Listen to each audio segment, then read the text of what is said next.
You're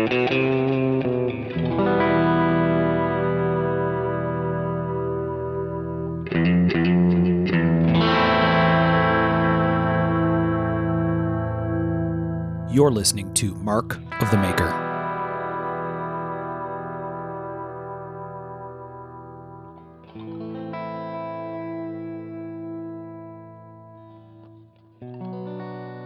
Hey everybody, I'm Mark Steiner and you're listening to Mark of the Maker.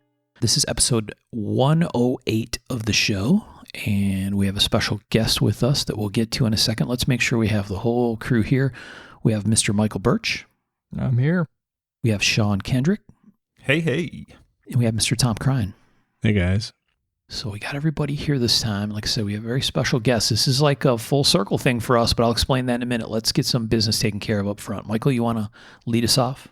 Yeah, first and foremost, we want to thank our longest running advertiser, and that's AMX Inc., and that's amxinc.com. Get all your titanium, your zirconium, all your funky materials. Meteorite, he's got them.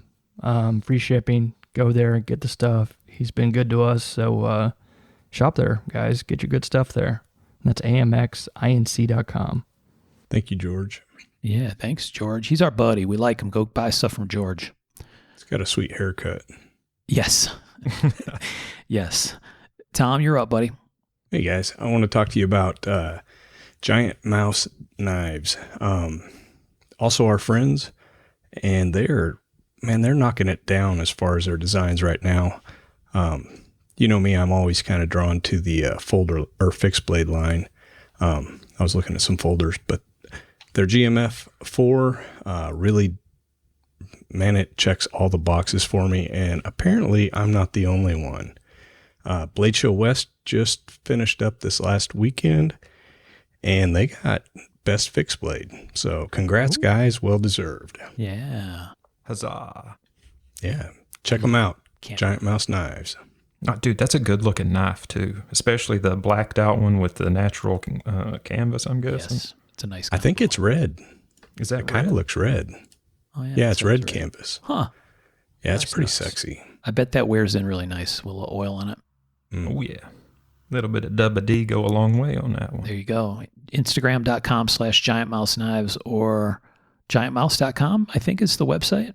Does that sound right? Yeah, giantmouse.com. I don't know if you guys remember, there used to be, I forget who the knife writer was, but like 20 years ago, he wrote all sorts of articles on 5 inches being that sweet spot on a fixed blade. Yeah. And this is right there. It's like 5.5. Nice. And it's just an all-purpose knife that can, strong enough to do what needs to get done and still small enough to be delicate when you use it. So I'd highly recommend checking it out. What about you, Sean? Well, last but certainly not least, we got to thank all of our supporters at Patreon. We really appreciate you guys giving us a little bit of scratch every month. It really helps keep things moving along here. You keep the lights on, you keep the mics moving, you keep stuff repaired, and we truly appreciate it. You guys are really doing us a solid, and keep that shit up. Thank you very much. And for you guys interested in possibly going and helping us out and supporting us, you can head over to patreon.com and just search Mark of the Maker, and you'll be able to find us and help us out. And thank you. Appreciate it. Much appreciation. Thanks, everybody. Yeah. There's a whole bunch of them over there on Patreon, so we appreciate you. Okay, so I mentioned we have a special guest. Tom, you're in the Wayback Machine. You can make Wayback Machine sounds way back. Episode 6 of Mark of the Maker. One of our first episodes. I think if we listened to it now, we would probably not feel very good about it because we were all nervous and still figuring out how to do it. And it was our first history episode ever, which we were super nervous about because we were afraid we were going to get it wrong and then someone would write us in hate mail. Episode 6 was called Scagel Handmade, about the father of modern custom knives, the mysterious Bill Scagel. And one of the key references that we used when we did that Scagel Handmade, our very first history episode, is a book called Scagel Handmade, which is the title of a book written by Dr. James Lucie. And we have with us his daughter, Stephanie Lucie. Stephanie, thanks for joining us. Thank you. It's good to be here. Yeah, welcome. So as it goes, Stephanie, your dad wrote the book, but you edited it, right? I did. Fantastic book. And I love the format with the big pictures, and there's a wealth of information there. And we hope it was right, because we used it for a lot of reference info. He spent decades researching Bill Scagel's life. Exactly. Traveled to Canada, traveled around, interviewed many people. So I think it's mostly accurate. Right. I think if it's wrong, it's because we said it wrong. That's most likely the case. Yeah. That's much more, a much higher possibility. So I had seen a book that Stephanie wrote about her dad, and it's basically just called Dr. Jim Lucie, right? Yes, Dr. Jim Lucie, A Bladesmith's Life and Legacy. And so this was on Amazon, and I wrote in through the Amazon contact thing to Stephanie and asked, I said, oh, it says Stephanie Lucie. Are you related? That kind of stuff, just kind of seeing what the deal was. And she wrote back and explained, and I sent her a second note saying, hey, we'd love to have you join us on the podcast. If you want to talk about the book, tell your dad's story, we'd love to help. And it stripped out the email address, and that turned into a whole... Stephanie went on a spelunking mission and found my mailing address and sent me a letter, good old-fashioned snail mail style, which is awesome. And that's right. so, it worked. It worked. Yes, you're here. So that's fantastic. So we've been trying to get this together for a while, so I'm glad we were able to finally do it. As we found out, letters are important in the family. That's right. Yeah, letters are the written material is key in Lucieville. Yes, it is. There's a lot of it. So this is really cool. We talk all the time on this show when we do history episodes about the knife family tree, right? And the reason that we did Scagel as the first one is that, in our eyes, kind of a key linchpin guy, kind of in a core area of that family tree, right? Deep in the trunk. And we did Randall. I think he's the father of the modern American custom knife making. I think he's the father. Safe to say, I think. Yes, I agree with that. So we kind of started there, and then we went to Randall, and then we went to Loveless, and kind of started branching out on the branches of the knife maker family tree. And so this one's really cool because it's like some kind of weird inception moment, right? Because Stephanie writing a book about her father, who is a guy who wrote a book about and was a massive, hugest collector in the world of Scagel knives, about Bill Scagel, is, I don't know, I just find that fascinating that it's kind of this second chapter of the story, maybe. Yeah, it's a great connection. Yeah. This is the second chapter. Both of these books, I think you told us, were self-published, right?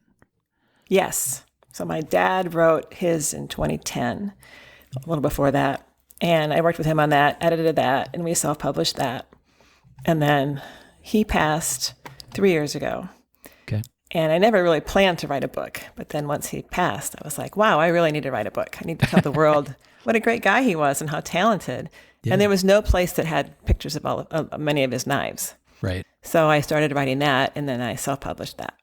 Seems like a super, super appropriate way to honor your dad, right? Because given what he did as well, right, with Scagel. So I think it's fantastic.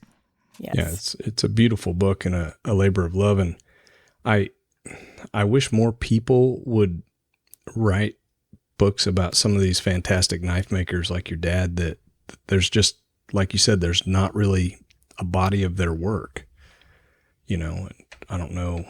Right. And once they're gone, I mean, a lot of the their stuff's information not was on gone. the internet. Right.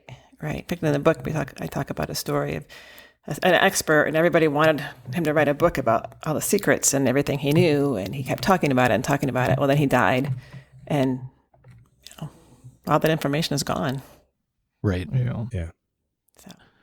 And when Stephanie and I were talking the other day, I said it's kind of a blessing and a minor curse, maybe, that there's so much stuff that he kept notes about, right? Like massive volumes of information, which is like, geez, what do you do with it? But at the same time, what a treasure trove of stuff to be able to do something like this with, right? I mean, yes, doesn't exist in most cases, for sure. No, it doesn't. Yeah, he's got letters back to the 1950s, and he had moved from Michigan to Austin, where I live, 5 years before he died. And I wish I had been with him in Michigan. He threw out just boxes and boxes, probably truckloads of documents. And I wasn't there to help. I'm like, think of everything that he tossed. I mean, I have what he brought with him. Right. But I just kicked myself. I should have been up there going through all that. Of course, I would have like a garage full of documents I probably don't need. I probably have enough. Right. Yeah. Yeah. You're probably already in offsite storage kind of mode. But Yeah. imagine if you'd been there. Like Tom mentioned, we wish more people would write books. We're suckers for the book thing because it's this very durable piece of history, right? The podcast thing, that's what we're trying to do as well, right? Because we know lots of people aren't going to write a book. So at least let's have them on, talk about it. And I don't know how durable, not like a book podcast will be, but at least they're out there, right? And somebody will save it, and we will for sure, and could be able to go back and listen to stuff later. But the book process is not easy, right? I mean, this is not for the faint of heart, whether from an effort or from a cost perspective, to go do something like this, right? No, it's not. I almost gave up a few times. Yeah. Glad I didn't, but yes, it is not. But I'm a book lover. I love books. So. Me too. What do you think what kind of reasons would cause you to give up? Or what kind of stuff takes you to that point where you're just like, oh my gosh, I can't do this after all? Well, I started with a timeline of his life, like one piece of paper. Yeah. And I just felt like I was climbing this mountain, and there was just so much information, and trying to determine what to include, what not to include. I actually had a much longer manuscript with a lot more detail. Okay. And I thought, well, it's really focused on the knives and kind of the highlights of his life. So I took some of that out. But, just questioning what do you include, what do you not include, and the layout. And, it's like climbing the mountain. You go a step at a time, and I'm like, just don't look ahead, just keep going. So, the timeline became 5 pages and 20 pages and, over time. But it was overwhelming at times for sure. Yeah.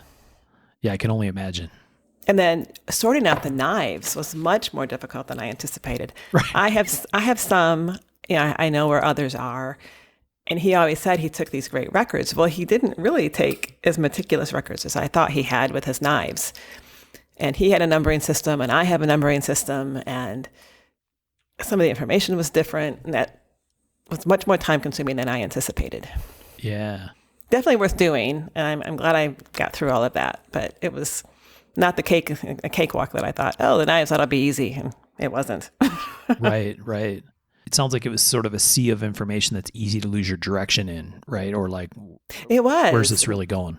Yeah. And I would just have all these pictures of knives that I've accumulated, and trying to check back to his organizational system. And my numbering system was different than his numbering system, and just trying to make sure there aren't duplicates. And he's missing a fair number. I always thought he only made about 140, 150 knives.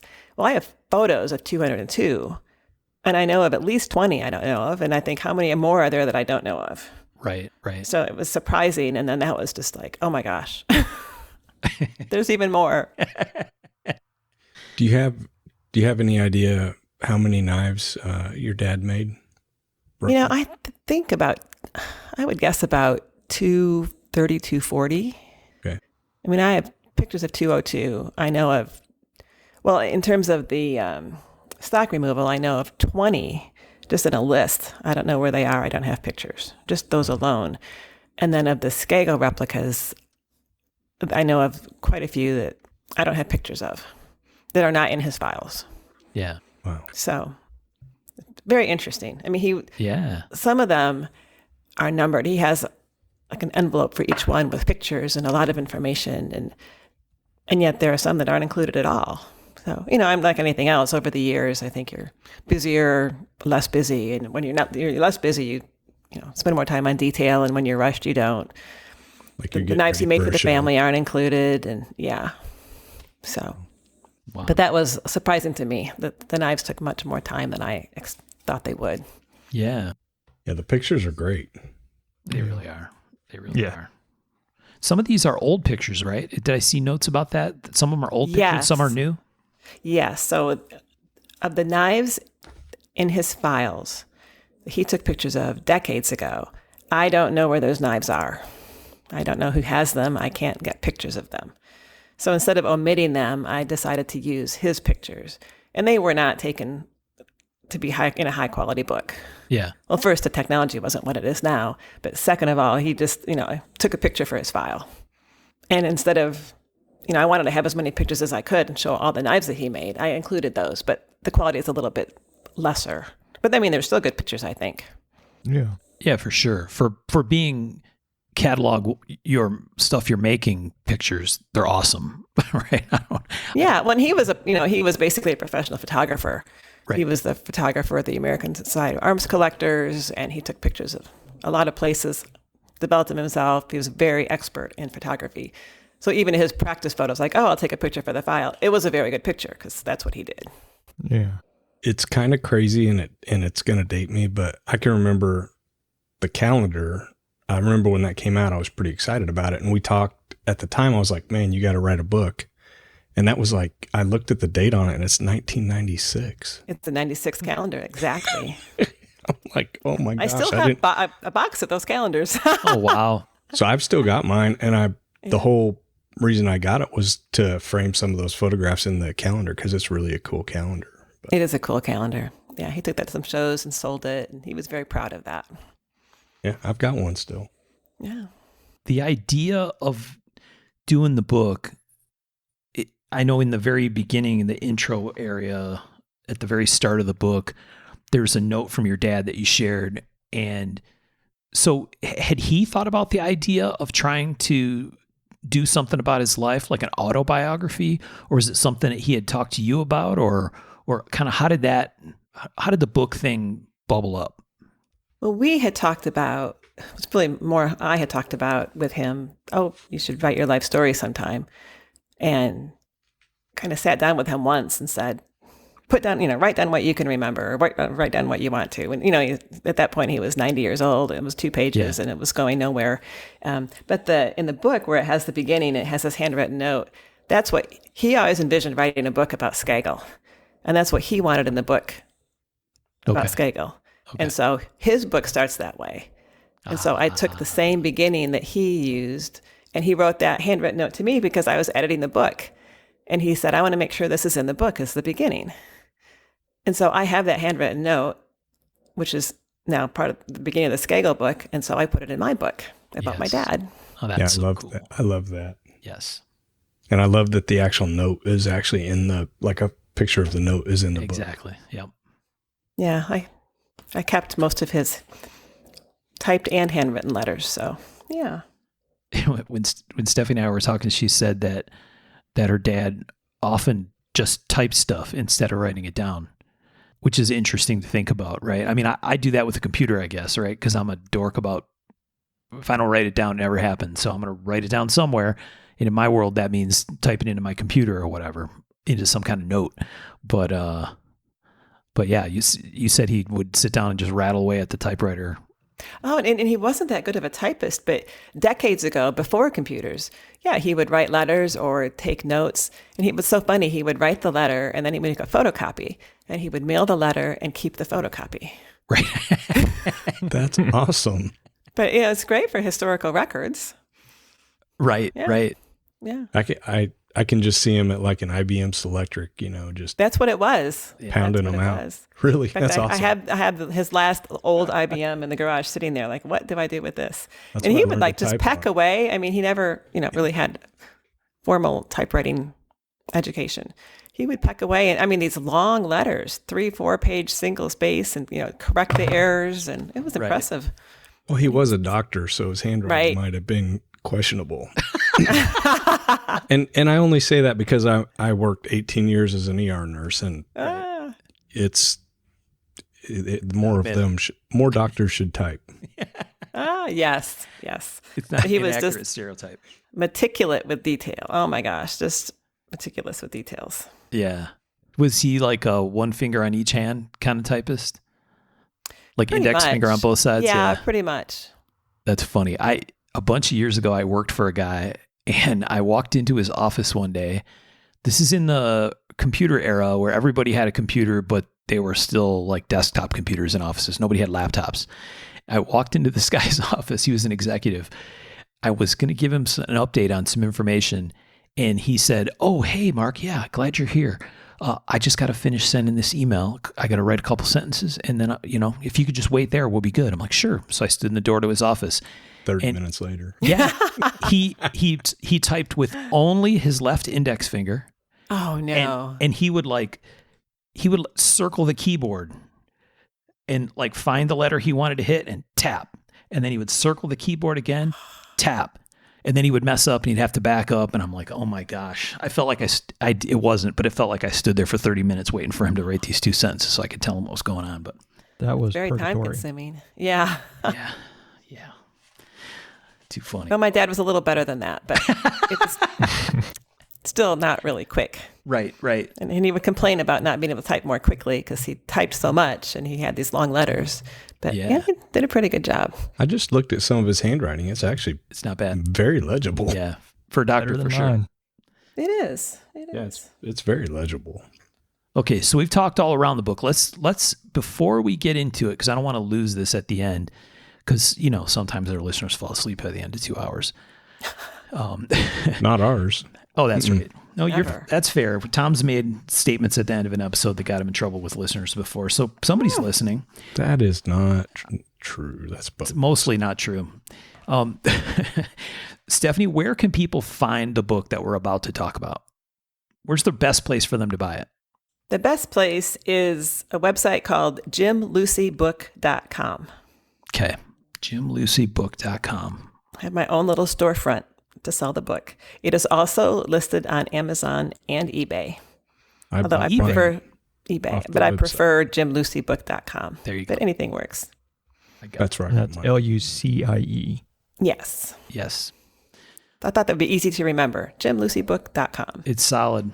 We're going to say it several times as we go through and remind people. Okay, so let's dive into the book. So I think what we're going to do is just kind of use the book as sort of the outline for the conversation, and then we'll jump in a bunch of times along the way and go, ooh, that's cool, or whatever.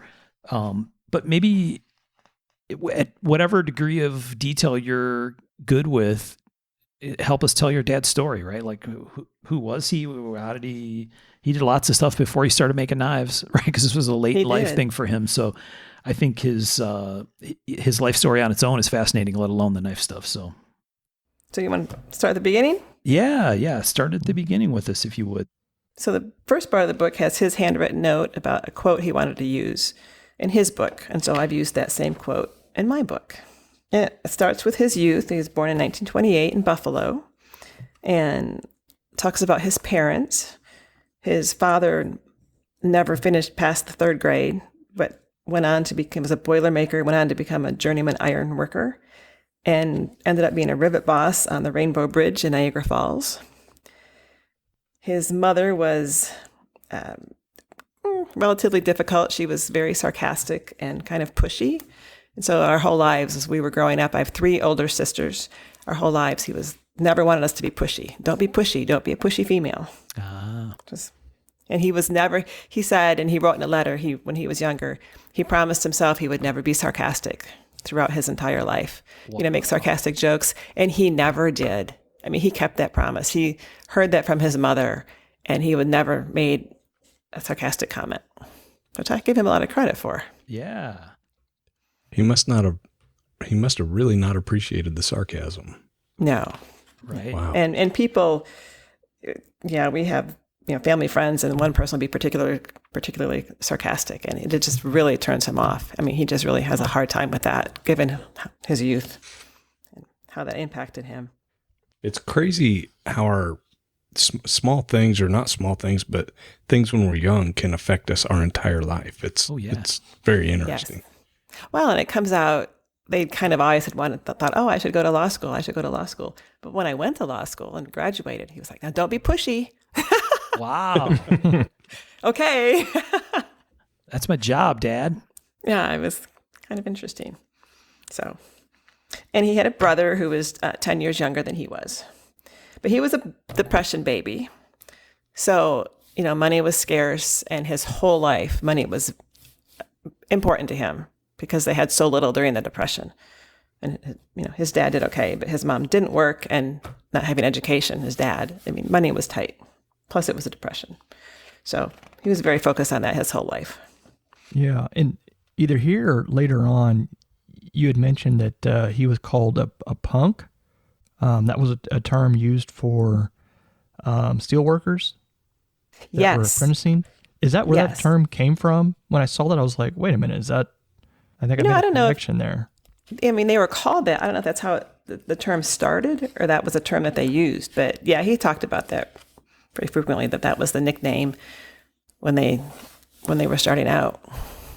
Kind of interesting. Yeah. Yeah. But he had originally wanted to be a chemist in high school. And so he took a bunch of chemistry classes and actually worked out really well because he wanted to go to college, but he didn't have any money. And the GI Bill was just ending. So he enlisted in the Army. And because of the background he had in chemistry, he was able to be in a chemical warfare division. And he was stationed in the South Pacific on an island, all because of his chemistry background. And he was the youngest one there and was with very senior, prestigious chemists working on different chemical issues. Huh. That's pretty cool. Yeah. South Pacific doesn't sound awful. No, I mean, an island, and I think it was rather challenging, because it was an island, they didn't get leave like everybody else. So he actually was able to end earlier because he never took leave because he really wasn't able to. So he served actually a little less than the required 2 years just because he had put his time in. Okay. But he's a huge proponent of the military. In fact, one of my sisters went into the military. He thinks like everyone should go in the military. He teaches you discipline and love for your country. And his whole life, he just thought that was the best thing. And then he attended the University of Buffalo, the pre-med program, and then ended up at the Philadelphia College of Osteopathic Medicine. But I interviewed some people from his past, and there's a story in the book that I thought was funny. My dad's always loved guns for whatever reason. And he was studying chemistry with his best friend, and they didn't have any money. They shared a book, Gladstone's Physical Chemistry. It was a really hard class. It was their last chemistry class before graduation. And his name was Dow, and Dow said, my dad was really frustrated, picked up the book, took it over to the fireplace, picked up a gun, and started shooting holes in the book. And Dow said he didn't even know there was a gun in the house. That's funny. And here my dad's shooting holes in the book. Wow. Pretty Fantastic. entertaining. Yes. Yeah. He always loved guns. I can sympathize with that. Wanting to shoot up a textbook. Yeah. Oh, I've done that yeah, to a me too. printer, Yeah. and it felt great. Right. Yeah. So then he had a choice of becoming a medical doctor, MD, or an osteopathic doctor, DO. And back then, DOs were MDs were thought of higher than DOs. It's very similar education, but DOs, it's more manual manipulation with your hands. Right. Osteopathic medicine. And my dad always believed in that, thought that was really important. And he's always worked with his hands, ironworking and just a big belief in what the body can do. And so he got his DO degree, which I thought was always interesting. And it served him really well later in life. I mean, he was able to diagnose people after a physical exam that other people couldn't, and a lot of doctors had missed because of that training in the manual manipulation. Huh. And then to earn money, he followed in the footsteps of his father and grandfather and worked in ironworking. And he became a journeyman ironworker in 1951. And that was one of the most proud accomplishments of his life. His whole life, he said, one of the best things I ever did. I'm most proud of becoming a journeyman ironworker and working with my hands. Yeah, I remember seeing your note about that. Why do you think that is? Why does that stand out to him, do you think? I think because creativity was important to him, and the people he met were really honest. They worked hard and they were honest, and it really made an impression on him. And he just thought it was really important to work with his hands his whole life. I think that's one of the reasons he went into knife making, bladesmith. He just loved pounding on the forge. Right. Did you mention that his dad and grandfather also did that? Yes. So And maybe an uncle. it was a So it was in the coming of family. age thing. Yeah. Yeah. He joined the same union that his dad belonged to make money to go through medical school. I can see that really, like a familial type thing. It's like a coming of age, Right. Yeah. Well, the interesting thing is he talked about pounding the rivets on the bridges and that type of work, working with all the iron in his 20s while he's in medical school. Well, then when he retired from medicine, he goes back to working with metal and he's making knives. Yeah. So he kind of went full circle. Yep, for sure. Well, and like you said, if he really appreciated the people and that it's cool to think about with that type of work. In fact, one of our former guests is an iron worker, right? Who's also a knife maker now, or actually he's still an iron worker and he makes knives. Sal. And Sal Monero. And those structures that he worked on, super durable, right? I mean, decades later, hundreds of years later. So that's a kind of a cool aspect. And if it's people that he respected and appreciated and whatever, maybe there's just an angle of, appreciating being counted amongst people that he respected, right? Right. That could be a big thing too. Yeah. He just thought they were genuine people and honest and some of the professions, as you get more and more education, some of the professions, you can't say that about everybody. So salt of the earth. Yep. So while he was doing that, there was a doctor in Buffalo that he really admired. And he ended up marrying that doctor's daughter, which he clearly later admitted that he really married her because he loved her dad and didn't really love her. Wow. He thought he did. I mean, he thought he did, but I mean, it overly influenced his decision to marry her. Right. They had 3 daughters, 3 years in a row, and divorced when Sandy, Pam, and Robin, when Robin was 1. Oh, wow. And this is in the 1950s. Yeah, right. And having custody was really important to my dad. I mean, his family was huge. And he hired this lawyer named Paul Sorensen in Muskegon, who was a phenomenal, just all around bright, great guy. He'd been a fighter in World War II, fighter jet, president of all these organizations. And my dad ended up with 50-50 custody, which was really unusual back then. For the 50s, for sure, yeah. He's pretty sure that he was the only father in that whole area that had gotten that much custody ever. Wow. And he was very happy about that. Well, unfortunately, his lawyer, Paul Sorensen, at the age of 46, died of cancer. Wow. Oof. And as soon as that happened, his ex-wife filed for increased custody. And he could never get 50-50 again. Oh. So then it went back to the regular every other weekend and a month in the summer. Ah, geez. Which was unfortunate. Yeah. But he was very involved. I mean, we're all sisters. It's not like they're my half sisters. They're my sisters. And we all grew up together and we're all really close. But it was disappointing for him. So by that time, they were in Muskegon already, or in Michigan anyway, or was this? Yes. Okay. Yes. They were in Michigan. He did a 1-year internship at Muskegon Osteopathic Hospital. Okay. 1955-56. And then in July of 56, he received his license to practice medicine. And there was a small town called Fruitport. It used to be a port for fruit. Yep. That adjoined Spring Lake, that adjoined Lake Michigan. And there was a group of men who were recruiting for the town's first doctor, the Fruitport Lions Club, and they had put out ads for a doctor to move to Muskegon, or to move to Fruitport. And they talked to my dad, and he accepted their offer. So at 28, and Donna, his wife, was pregnant with my oldest sister, Sandy. They moved to Fruitport, and they gave him, this organization, a $2,500 loan. And he renovated a restaurant called the Wagon Wheel to be his office. And it was an office in front and the house in back. Is that still standing? That one is not. He moved a little while later down the street, and that one still is. In fact, it just became the first 24-hour vet clinic in Fruitport. Oh, wow. Just a few months ago. Huh. Yeah.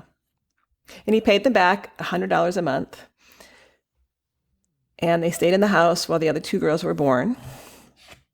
And then they divorced. So here he is with the only doctor, the first medical office in the small town with 3 little girls. like 1, 2, and 3. And he's single. Right. And separately, one of the men who recruited him was a man named Grant Taylor. He was a highly successful businessman. He owned a gas station, auto repair shop, car dealership. He had extensive lakefront property throughout the area. And he was one who recruited my dad. And he was married to my mom. Okay. And there was a 20-year difference in age. And they never had children. I think she always wanted to have children, but they never had children. And he went on a fishing trip, and a big storm came in, and he died. Oh, geez. So they're pretty sure he had a heart attack. Oh, out on the big lake. On the big lake, yeah.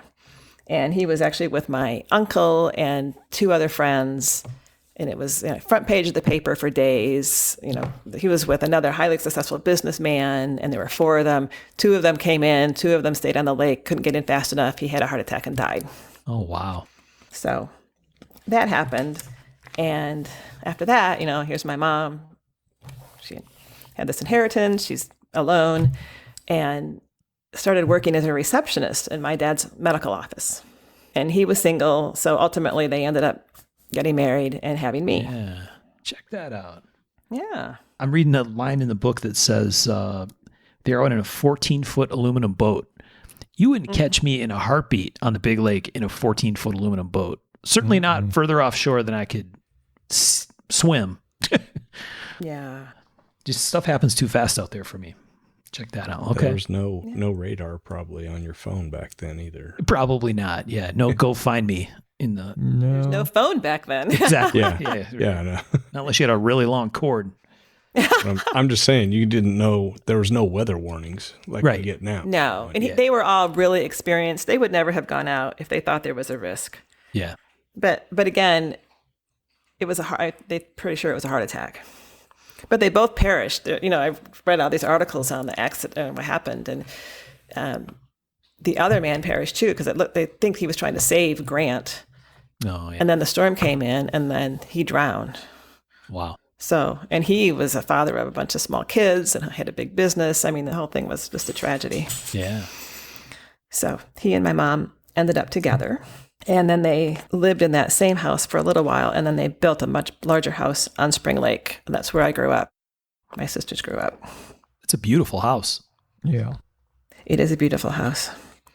He had very good taste. And then he kept accumulating property around the house. So he could add different things. And yeah, it turned out to be a good situation. And the year I was born, that was 1962, they'd moved into the house. He also joined the American Society of Arms Collectors, the ASAC, which is it's an invitation-only national organization for individuals interested in collecting, researching, and preserving historical arms, armory, and accessories.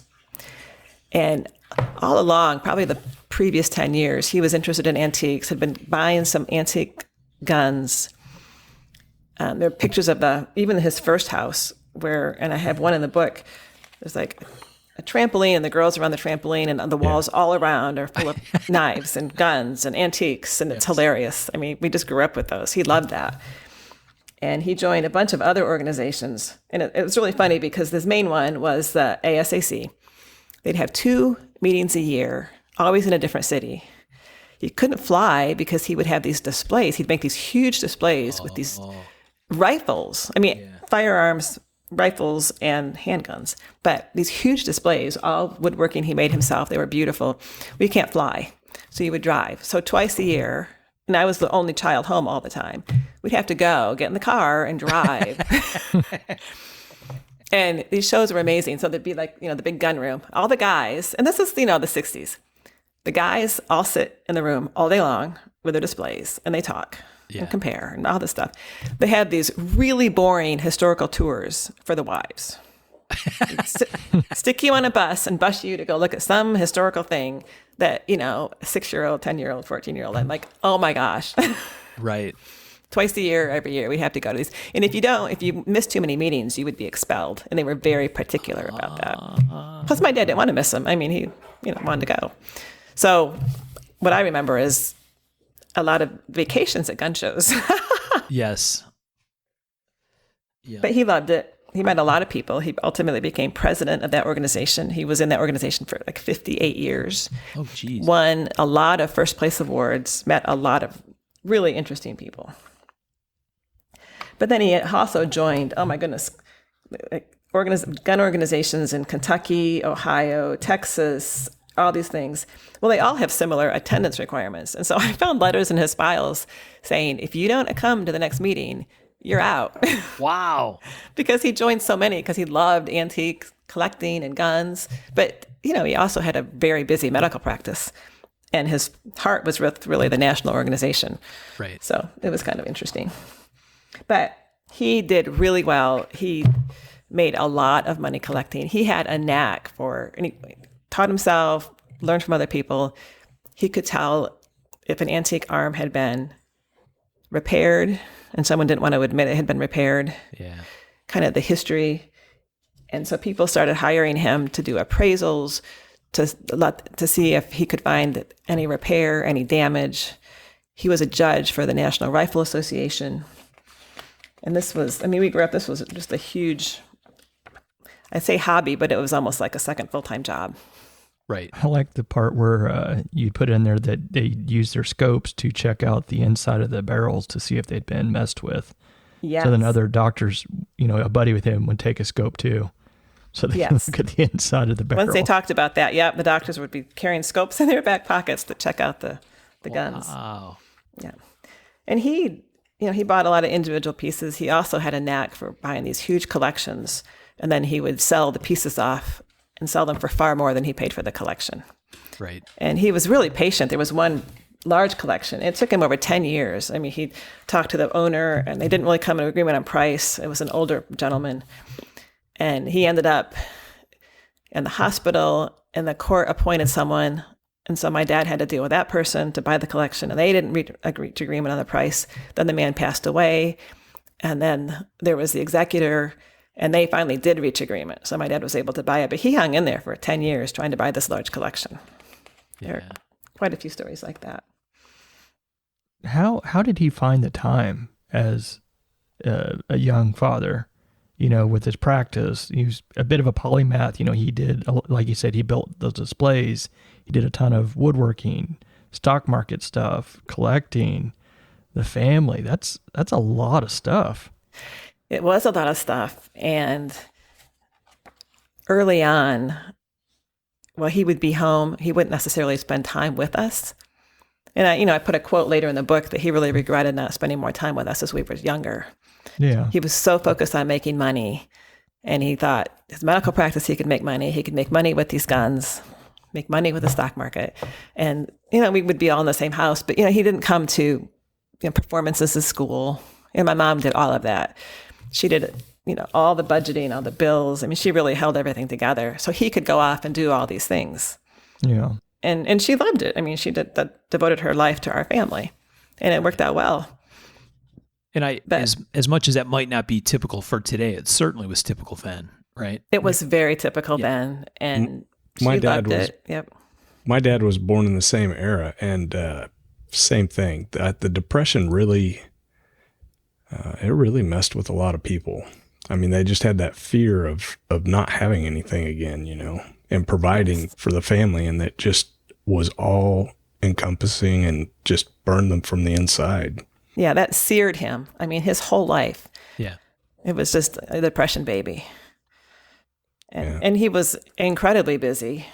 But he was able to juggle it all.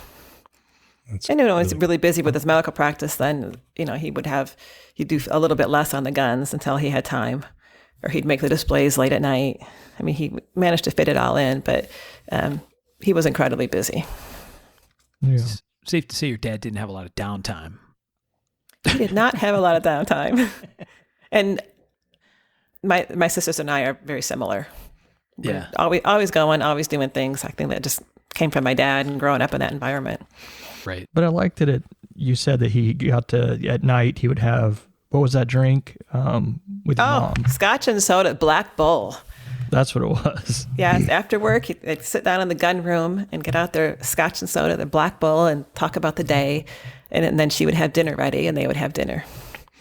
Nice. I wish I'd saved those bowls. I mean, we had drawers of those bowls, little black bowls on these red ribbons. It was hilarious. That's cool. But and we would have there was one man in particular. He was a trader, an antique trader, and he would come to the house. And I was young, and I guess my dad would have seen what he wanted, but the guy didn't necessarily bring it to the house with him when he came. He would come to see what my dad wanted to trade or sell. And so every time this guy came, I would just see like some of our stuff leaving the house, and I would get so angry. He's taking our stuff. And at one point, we had this beautiful, it's like a green carriage light fixture that was actually made at General Motors. Oh, wow. Antique. It's so cool. I still have it. Fisher body carriage, probably. And I always just thought, I'll always have that. It'll be in my room and I'll keep that. I mean, it was in the house. It wasn't like in the living room, but I was just like, they're like, oh yeah, someday you'll have that. Well, all of a sudden that was gone. And I was like, Mom, where did that lamp go? Well, of course, this trader guy who I didn't like to begin with, they traded it away for something. Ugh. And I had a little fit and they went and got it back. Like, trade something else for that lamp. Don't take the lamp. That's funny. Well, I have to say, based on the pictures in the book of the gun room, any of us would love to have a glass of scotch and sit in the gun room. It's pretty fab. Our kind of place. Yes. Yeah. It was a fascinating room. Can only imagine. You could look around the room for hours and still see new things. Yeah. And like I said, he would trade. I mean, he would change things out and see something he would like and sell something, and it was all the highest quality. I mean, there was no doubt it was the highest quality. The cigar store Indian thing is really, really, really cool. Yeah. Wow. Yeah. Endless treasures, right? It's funny. So my kids come over on occasion and they're like, Dad, what's in those big toolboxes in your office? I'm like, treasures. Endless treasures. That's whatever you do. If I get hit by a bus, do not throw that stuff away. That's right. I love the fact that it was all up on the walls. I mean, I would kill to have a room like that. The displays are fascinating. Yeah. Well, and we had a slot machine that we could actually play. Yeah. And we had these big ashtrays that were made of real elephant feet. It's crazy. He had a lot of advertising memorabilia. Civil War things. I mean, it was a lot of Indian. He really liked the Indian things. Yeah. And then down the hall, as I talk about in the book, there was a bathroom, and that was all the original newspapers with the wallpaper from Harper's Weekly in the 1880s. Wow. It was really fun to look at. Yeah, sounds awesome. Like a pretty awesome house. Yeah. Throw in some secret rooms, and it's like my dream house. Swing the bookcase away and... Yeah, I watched too much Scooby-Doo as a kid, right? Yeah, that's right. Yeah, who doesn't want a secret room? Right? And then in the book, I put pictures of some of his first place awards over the years. Like the very first one, he looked so young. And then the last one was, later in life. So he was very involved until the very end. I think he missed meetings probably the last 3 or 4 years. And they have a health exemption. So if you're not really able to go, and, later in life, it was a little more difficult. Yeah, seeing him without a beard is a trip. Really, I'd never seen him without a beard, and it's like, he's well, and he also quite a good-looking guy back then. He had hair replacement. Back then, that was a big deal, and that was those little holes. I mean, they put holes in the back of your head and removed hair, and then they plugged it into your top of your head. And it had to have been so painful. I remember he came home and he had like a surgeon's cap on, and it was all bloody, and it was all these. Jeez. Yeah, all these little plugs of hair that they inserted into the top of his head. I mean, it worked, but I was like, gosh, that looks really painful. Right. Yeah. Right. I just shaved my head. I'm not into pain. Tom and I gave up. Right. And at the same time he was doing all of this, he served as chief of staff part of the time at the Muskegon Osteopathic Hospital. And he won election to the Fruitport Community Schools school board. Wow. And he served on the school board for 7 years. And he was also the team doctor for the Fruitport High School football team. Awesome. So he was very well known. In his spare time. Yeah, in his spare time. But he was very well known. I mean, he delivered hundreds of babies. I mean, he was, the only doctor in town. Yeah. So everybody, I mean, he's like delivered generations of babies. I go back and they're like, oh, your dad delivered me and my child. And That's crazy. Crazy to think about. yeah. So Should have made TV ads. The most interesting man. Yeah, that's for sure. Yeah. well, it got to be too much with his practice. That was before emergency rooms, and it was a small town. And literally, if he was closed and something would happen at night, people would drive into our driveway looking for him. Yeah. And it was way too much. And so he brought in a partner, Dr. Bob Pierce, who was great. We loved Dr. Pierce. And it just never really got any better. There's just more people. So after 13 years of his practice, my dad decided to go back and become an anesthesiologist. Yeah, which is crazy. And, you think about it, it was crazy because it was a 3-year program. Yeah. I was like 8 years old or whatever I was. We had 4 young girls. My mom didn't work. And he only came home on weekends. It was an hour away in Grand Rapids. And so he was there all week, came home on the weekends for 3 years to get his anesthesia degree. Wow. But he did that. And pardon? I was just going to ask, do you think he did that because that was a skill set that was in demand? Or I do. Yeah. I think he thought he would be able to. I think he thought he'd be able to control his hours more. He ended up on call a lot. And you really obviously can't control your hours when you're on call. But yes, I think there was a need for anesthesiologists in the area. Okay. Working in the medical field, I can tell you that anesthesiology is going to pay better. And even if you don't get better hours, the work's better. It's like the workload is way less stressful. So it's it is less stressful. Yes. Working in an office like he was doing in a family practice, it's close to hell. Like, yeah, everything from a cold to someone who's got a missing limb or something. Well, it's like you got to see all the patients because there's no other person to see it. Right. So whoever's sick during the fall or whatever, it's rough. Well, and they can be demanding. I mean, and when you're an anesthesiologist, you show up to your patients are asleep. They don't say nothing.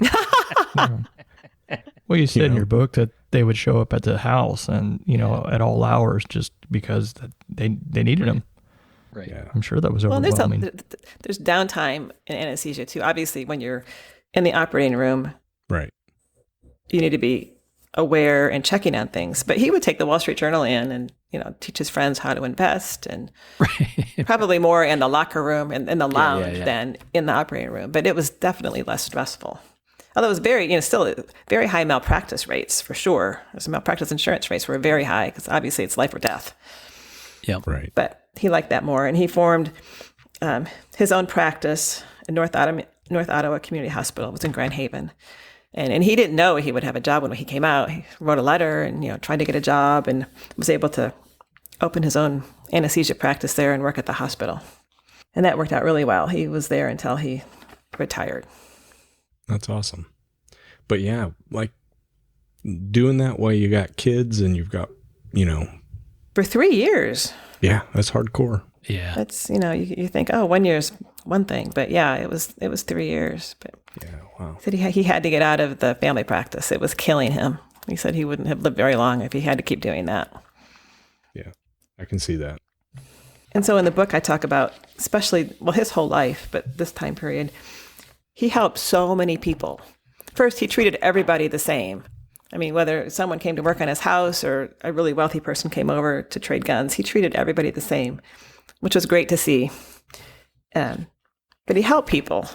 And one of the stories in the book is this man named Bob Tokarczyk, who did not have much of an education and stored some equipment on land that he was allowed to do.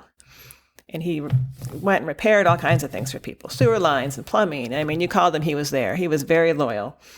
And in Spring Lake, the Spring Lake Board of Trustees changed the zoning and told him he couldn't keep his equipment there any longer. He had no place to take it. He had no money. And they sent an armed police officer to go threaten him. Oh, geez. They fined him $25,000. This is in 1990. Yeah. And, people wrote letters and complained, but really, they didn't really do much. And my dad wrote a scathing letter to the newspaper about this Spring Lake Board of Trustees. And then he went to the bank and he opened an account and he put in $1,000. And in the editorial, he encouraged other people to do the same. And I thought that, and he's done that repeatedly. I mean, he's helped people his whole life. And I thought that was so cool. It is cool. In fact, the letter, I love this. He said, in my most severe words, I can summon up the goon-like tactics of the Spring Lake Township Board of Supervisors with its Pied Piper mentality. Yeah. Letting them have it. Yeah, it's to the point. Goon-like tactics. Yeah, yeah. But he had done that with other people. There was a doctor, anesthesiologist in Boston who had a really bad experience. He and his wife, he was going to quit. They were going to drive around the West, take some time off, trying to figure out what they were going to do. And my dad heard of him and thought, oh, you've got to come to Grand Haven. You can be my partner. And of course, they're highly skeptical. And they ultimately moved to Grand Haven and completely changed their lives. I mean, the guy just sings my dad's praises like, he's the best person on earth. And my dad went out of his way and they ended up having children and his wife's on the school board and just really happy. And all the things that my dad did for them to turn their lives around. There's lots of stories like that. Do you think the thing with your father with trying to help Bob, do you think that stuff is like seems wrong to him because the guy maybe wasn't able to kind of fight the situation on his own and it was an injustice and that's why he jumped in? Yes. He was very focused on fairness. Fairness. There you go. Yeah. Okay. That's good. Honesty and fairness. And he really disliked people who took advantage of others. Right. And another one is actually a bladesmith, a knife maker, Laura Schwartzer. And she worked at North Ottawa Community Hospital for decades and met my dad there and they became friends. And she was interested in making knives. And so he taught her everything he knew. And she ultimately became a knife maker, joined the American Bladesmith Society. And she resigned from the hospital to make knives full time. And then through my dad, she met and married Steve Schwartzer, who's a big knife guy, prominent knife maker. And moved, she's in Florida with him. And she's been featured in Blade magazine. She taught at the 22 Blade Show in Atlanta. And she's got her own bladesmith practice. Yeah, she used to be at your dad's table, and that's where I met her. She was Laura Sue Bethke at that time. Bethke, yeah. Bethke, yeah. Exactly right, yeah. Long time Very ago. Nice. Yeah, that was I just saw her at Blade Show. Yep. Steve got inducted into the Hall of Fame. The Hall of Fame, yeah. I saw that. Pretty big deal. Yeah. There were 3 of them this year, right? I saw that article. Yeah. Bob T. Yeah, Bob Churgiola. And Steve and Laren's dad, Devin Thomas. Devin Thomas, yeah. Mm-hmm. In fact, I called Jim Batson. I'm like, so what does it take to get inducted? Right. And he said, part of it is creativity. Yeah. And he said, I was asking obviously for my dad, and he said he thought it would be difficult because he did replicas. I don't think so. One of the big things is doing stuff for the community of knife making, and he did a lot. Always did stuff for the community. I think he would be a great fit for that. And me personally, because he did seminars on Scagel. He was always one that was so willing and ready to share what he knew. Yes, he was. So I'm pursuing that, but they dissuaded me and said, oh, it's going to be really hard. But you never know. We're in. Let us know. Yeah. Tom will start wielding his influence. There you go. What little I got. I love this to you. Picture of your dad and Laura with Bill Moran. That's really cool. Right? Isn't that great? Yeah, that's fantastic. Yeah. My dad loved Bill Moran. What a guy. Yeah. Another really, that's part of that tree, that Scagel tree. Yes. Right there. Yeah. It's like. We did a Bill Moran episode some time ago with Jay Hendrickson. Oh. Jay came on with us, which was really, really sweet of him to do, and did a big, long episode full of information about Bill and Jay's stuff and tons and tons of stories about Bill Moran. It was excellent. I have the book about Bill Moran and his knives. It's very good. Yep. They just came out with a new one. I want to say recently. Is that the one you got, or do you have the old No, one? I have the old one. Yeah, they just came out with a new one that's got really good pictures. It's like equivalency of the book that you wrote and your dad wrote. It's a really good book. The first one is too.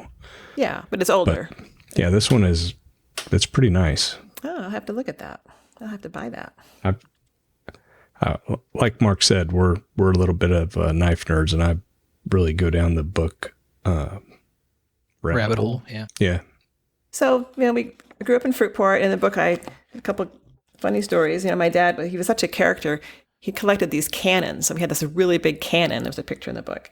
And he would ignite that every 4th of July on certain holidays. And it was on our patio, and he'd wheel it out. We lived on the lake, to face the lake. And then he would ignite it. And oh my gosh, it was so loud. And I'm like, you could never get away with that today. There would always be someone today complaining.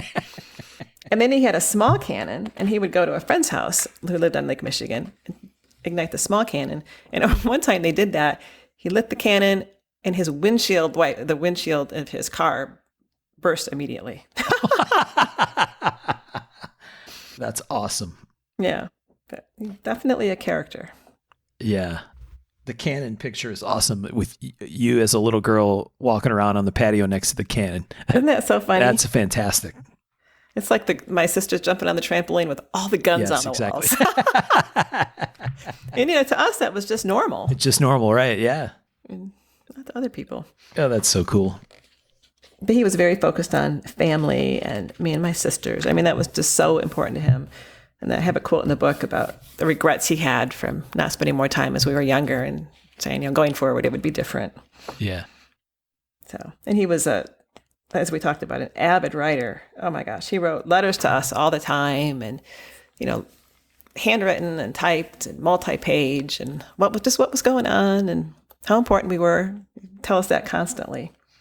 And he spent a lot of time figuring out gifts to give us. And he made us all fish knives, and he spent really a lot of time doing all of that. And he built a dark room in our house. He was a photographer and developed pictures. He used his chemistry background and figured out how to develop pictures. And so we had the dark room in the house. And he was very talented at woodworking. He made beautiful furniture. There are pictures in the book of a lot of things that he made. And he started off in, I think, 5th grade with his first thing he made. And then as we had children, he made us a cradle for each daughter. He made us a cradle for our children. And he built a greenhouse, attached it to our house, and he was really big into all the plants. He had a lot of interest. Stock market he loved. He taught us all about the stock market. So the furniture's gorgeous. Yeah, very. Yeah. Beautiful. He did a great job. I love when you're describing his shop, and he loved the Bob Dozier grinders. Yes. Which is kind of cool because I have a tie-in there, and it's also probably a tie-in to him also because Bob was an iron worker. I don't know if you knew that, but Bob worked from the 70s until the 80s as an iron worker. He kind of dropped out of knife making and went up northeast and worked on a bunch of skyscrapers up there. And then AG hired him, and he came back and worked out of A.G. Russell hired him out of Springdale, which is close to me, and that's where I learned how to make knives. I apprenticeshiped or worked for Bob Dozier, and that's how I became a knife maker. And I also grind on Dozier grinders. Interesting. So kind of cool. There you go. And he was very conservative politically. He was Nothing wrong with that. Quite unhappy. He saw these universities becoming more and more liberal, and he was pretty unhappy about that. He thought we were getting away from what the country was founded on. He had a great sense of humor. He was an expert in telling jokes. He would just lay out the story perfectly, and then he'd have the little punchline. He did a very good job with that. And interestingly, even though he was a doctor, he was a lifelong pipe smoker. There's so many pictures of him with his pipes. And he said he started at 16 years old. And that's the one thing he said he could not kick. He could not give up his pipe. And so he smoked a pipe until the day he died. That's a picture of his pipes in the book, I assume. It is. Yeah. It is. There are many of them. And that quote about smoking a pipe. I think it just really calmed him down. I think he was pretty high strung, and that was one way that he could calm down, was smoking his pipe. Yeah. So I guess my question is, how did Scagel tie in? Because that's really the reason we're all here having this discussion, and fit that in on the timeline. So when my dad had his family practice, he would see Bill Scagel walk back and forth in front of his office to the grocery store. And he said he would kind of hunched over, man, not talking to anybody, bring groceries back and forth.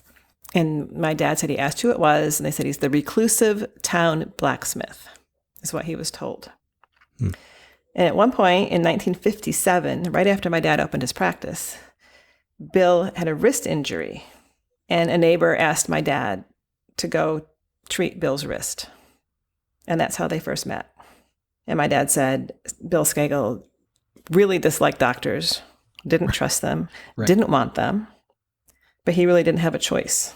Right. And so my dad went to Bill's house, went to his workshop, treated his wrist, and they became friends. My dad said he started visiting Bill. My dad was fascinated with his workshop.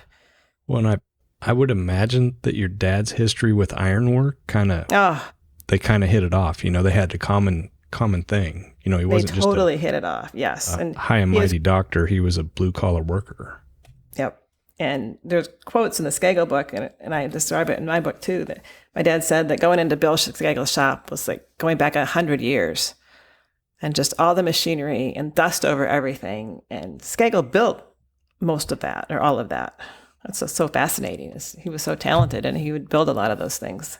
Yeah, I think his shop ran off a Cadillac motor, right? Because he was like feuding with the electrical company. Yep. Yeah, he cut ties with the electric company. That's hardcore. That's what Tom wants to do. Well, I mean, you just go out and you fire up the Caddy or the Cadillac motor, because I think he pulled it out of the car. Nice. And my dad said this. Scagel was even more conservative than my dad. He said he was really conservative, but he was very caring. And sorry, I forgot to mention that we have a guest that joins us sometimes a few times an episode, because we train literally right next to Tom's shop. Oh, how funny. That's why it's so loud. Sorry about that. No. But Bill he donated his body to science. I mean, he cared deeply about people. He would do anything for anybody. And my dad loved that. And the fact that Bill was conservative and all this metalworking, I mean, it was kind of like a perfect pair. But my dad was crazy busy. And so he said over time, he stopped visiting, and they kind of lost touch for a while. But then someone called my dad to go see Bill, and Bill was basically dying in his shop. Yeah. And that was very sad. Yeah. But that's how that all started. And my dad started collecting things that Bill made. Even before that, he just started collecting. I don't know if he thought there'd be a value in the future. I mean, it's kind of interesting, but his patients and friends knew that my dad was collecting Scagel things, so they'd give them things as gifts. And then when Scagel passed, my dad was able to get a lot of the supplies that Scagel used. Oh, wow. Now, did Scagel actually taught your dad how to make knives, no? No, he did not. No, my dad had no interest at the time in knife making. And he said so many times he could kick himself because of all the secrets he could have learned from Scagel. And my dad really wasn't interested in making knives until after Scagel passed. So did your dad got to see the equipment and stuff that he was using? Yes. And and he had watched him a little bit, when they were talking years before. He would watch him, but it wasn't the same eye as, I want to do this myself. I need to watch more closely. Right. But he did say he would go into try to recall what he saw years later. It seemed like from the book that's what kind of pushed him to want to get into the knife making was him passing. Yes. He said, pretty much as soon as Scagel passed, he was like, I want to make knives. And he had really missed his opportunity to learn more about that from Bill. Yeah. I know your dad got a lot of the materials from Scagel's shop. Did he get any of his equipment or? Some of the smaller hand tools, but not the big equipment. I don't know what happened to that. Yeah, I wonder, right? Yeah, he did not. but he certainly got spacers and ivory, a lot of the small things. Right. Now, when your dad moved down to Texas, what did he do with his shop? He donated it to the American Bladesmith Society. Okay. So And- he got donated. Yeah, and they spread it out among a few of the different schools. In fact, I think the one in Ohio is called the Dr. James Lucie School for all the equipment that he had donated. Yeah. That's fantastic. And it said in there that he had enough, when he was talking to some of his customers, he had enough materials for like 60 or 70 knives. Yes. Did he mark those in any different way, or are they just kind of out there?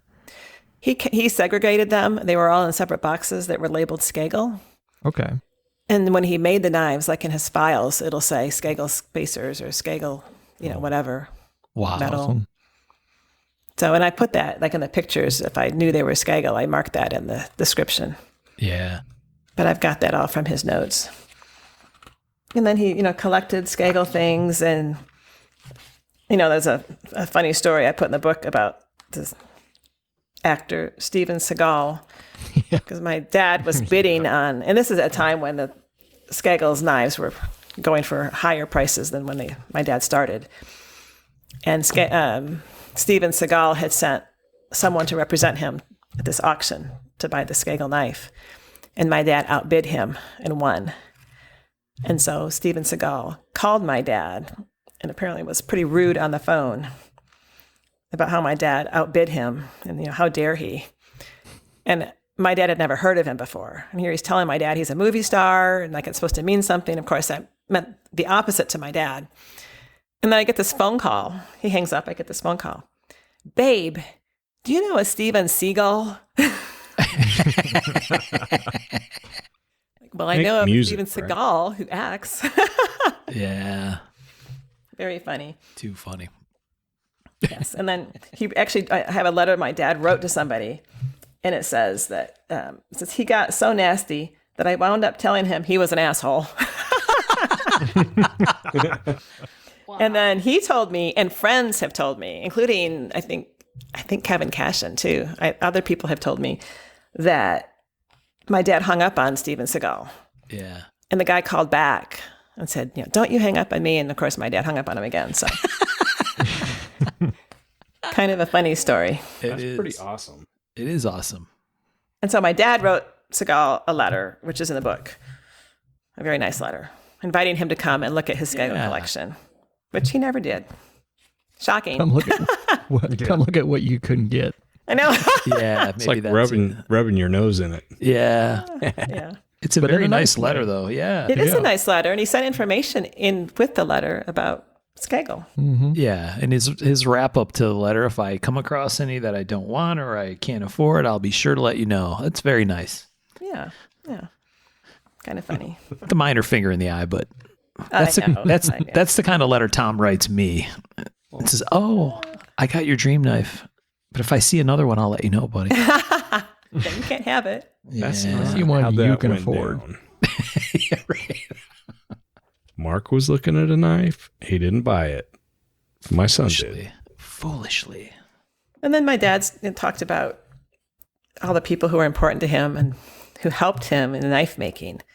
He would call and visit people and try to learn how to make knives. Then he lists, all the big names like Steve Schwartzer and Corbett Stigman, Herman Schneider, Charlie Weiss, Ed Fowler, Keith Kilby, Mike Leach. There are pictures of my dad with Jim Batson. He loved Jim Batson. Yeah. And I have a picture of them both looking very young and then later in life. Pretty awesome. It's really cool to have those two pictures together. Isn't it? I only had one of them. And a few months ago, several months ago now, I think it was Blade magazine, had the picture on the top. They did a big article, a big spread on Jim Batson. He was the lead article. Really? And I got the magazine, I open it up to read the article, and there's the young picture of my dad and Jim Batson. Oh, that's really cool. So, of course, I'm emailing Blade magazine. Do you have that picture? Right. And I talked to Jim Batson on the phone. I interviewed him. So he's like, make sure you get that picture. Right. Oh, they're both great. Yeah. Yeah. Awesome. But my dad really started with Bill Moran, and his 2-week introduction to bladesmithing at Rochester Institute of Technology. That's where he really started. And then met Jim Batson. And Jim Batson is the one who designed the Chris, my dad's Chris. Oh, The logo. The logo. Yes, he called it Chris, the logo, which is just like Scagel's but reversed. Yeah. Yep. And my dad was insistent that it be reversed so he couldn't be accused of trying to pass off a Scagel as his own. Right. His own is a Scagel.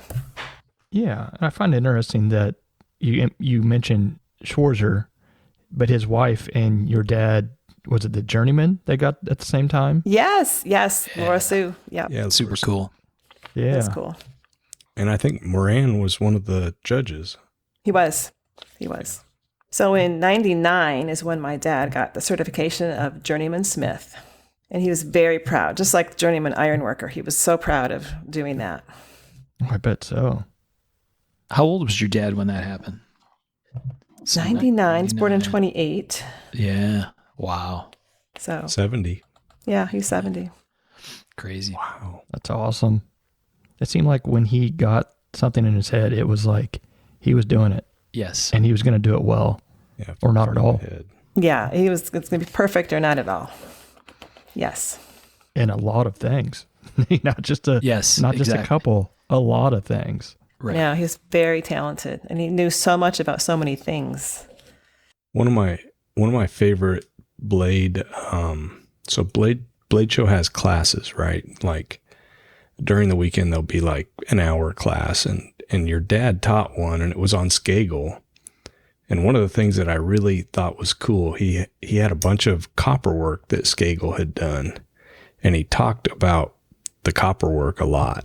And that was something that, the knife books they kind of gloss over a little bit, but I thought it was really cool. And I always look on eBay for copper work with the little Chris on it, but I've not found one so far. Yeah. Yeah, I was going to ask, what is probably one of the more obscure or, esoteric type of pieces that you have, or that your dad got that wasn't knife related from Scagel? Yeah, he made so many cool things. Yeah, so many different things. Yeah, he had a lot of his cutlery, pots and pans. He had some of the things he put in his yard, like a big bird he made. There's a big fence that goes all around the property, and there were some pieces from that he made that my dad had. Wow. And he collected all of that, and his plan was to sell everything and then write the book and sell the book. Yeah. And that's exactly what he did. So he amassed all of these works of art from Scagel and had the big auction. That auction that was crazy. Yeah, it was publicized pretty extensively. And Yeah, one of the big houses did it. I can't remember. Well, it started off, it was James D. Julia Auction House, and they were purchased as now Morphy Auctions. But the proceeds were over $1 million. Yeah, it was crazy. Yeah. I mean, my dad had been collecting these things for decades, and they did a great job. Yeah, he always had a beautiful display of axes and camp knives and just anything you can think of that was Scagel related. He had it at Blade Show, and that's one of the things I loved. I go and talk to him at Blade, and he'd like, "Oh, well, look at this," and he'd pull it out and just hand it right to you. And at the time I was a young guy that didn't know much of anything, and I always thought that was awesome. And we kind of developed that relationship. I'd see him at Blade Show every year, and it was really cool. That's great. Well, and Scagel made, he made teeth. He made braces for polio, children with polio. And he made so many things. He was such an artist. And of course, my dad, he sold almost everything. He kept back a couple of his favorite things. And he said, "I'm done collecting." And then he moved to Austin, and he still had his people in the field looking for Scagel things. And so they'd call, "Well, this will be my last one." He would buy one more. "Well, this will be my last one." He'd buy one more. He just couldn't give it up. Old habits are hard to break. It's hard to stop. It is hard. We all and they would need work. Stuff. Yeah, they'd need work, and he'd be like, and he kept a few things in his little shop here in Austin. He gave most of the things away, obviously, but he said, I'll just fix this one up a little bit. But he never really did that. I think he thought about it, but Yeah. he did keep buying them for sure. Got to keep him from Steven Seagal, That's right. Yeah, you don't want him to scoop him up. whatever it takes. And he got, he had a lot of publicity. He was in journals in Japan and France and a lot here. And I have like the picture of the calendar, and then the whole Willie Nelson. His partner, he sold his medical practice to, Dr. Pierce, was a friend of Willie Nelson. He called my dad. This is in '99, and said, "Willie's," and my dad loved Willie Nelson's music. He said he's going to be here at a charity concert. I'd like you to make him a knife that you can present to him. And my dad's like, I've got, he's always had a waiting list of years for people to buy his knives. He's like, I don't have time. I've got this waiting list. Well, Bob convinced him. And so my dad made this gorgeous knife for Willie Nelson. And did he get on the cover of Blade magazine with that one? Yes, it's in the book. Yeah, the cover and a big article and quotes and how it happened. And my dad went into the bus, Willie's bus. And they hugged, and he gave Willie the knife. It just thrilled my dad. That's really cool. And in 2001, the American Bladesmith Society created a new award called the Dr. Jim Lucie Award. And it's given to those who have distinguished themselves in preserving the lore of the forged blade. And then the next year, they gave him a special service award in recognition of his meritorious and unselfish services on behalf of the art of the forged blade. Wow. See, that's what gets you into the Hall of Fame. There you go. Kind of stuff. I know. Tom's I'm going to be working on it. There you go. And then there's the ABS. I know. Well, I was surprised when Jim Batson said, "Oh, it's going to be an uphill battle." I don't think it's possible. I'm like, I don't believe that. Let's see about that. Mm-hmm. And he also received the ABS Chairman's Award for outstanding service more than once. That's excellent. So, yeah. And he thought about going for his mastersmith. And people kept saying, "You and Laura should do it. You can do it." And he had this long waiting list. He wanted to write the book. And he decided to start. So he actually did the first part.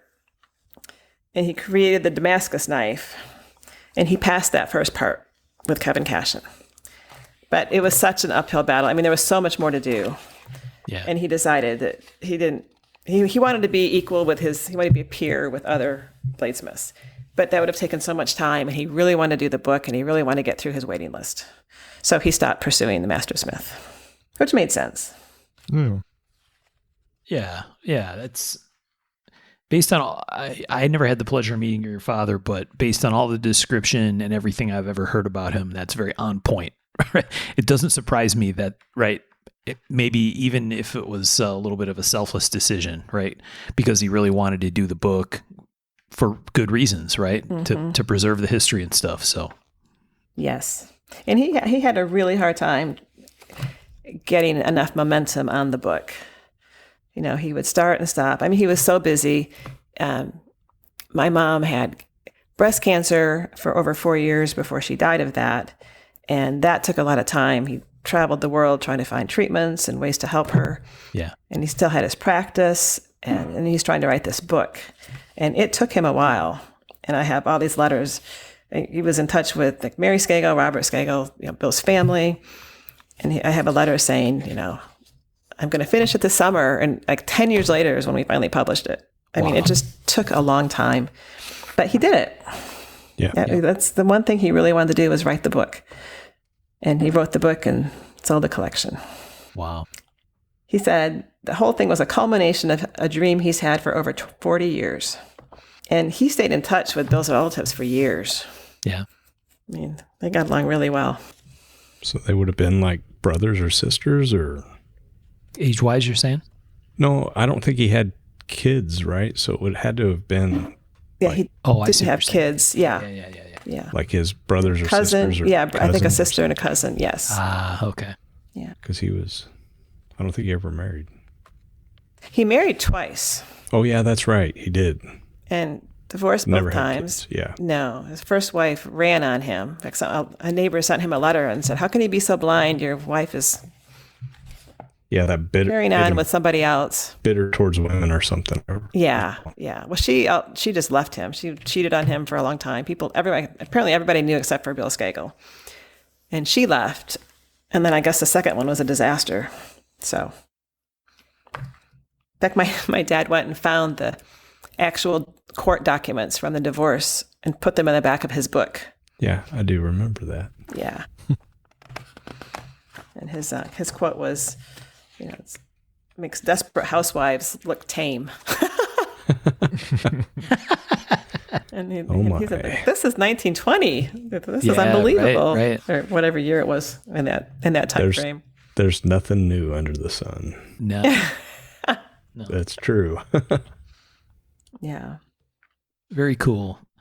Well, thanks for taking the time to walk us through the bio piece of it. It's really a fantastic story about a super, super interesting guy. And I think we see some similarity with some of the makers that we know, right? You get this hyper focus on something, right? That you want to accomplish or achieve. And at times it can sort of take over everything else, and all in this very relentless pursuit. It's really cool to see, like Michael said, how many different things your father did that with, right, over his life.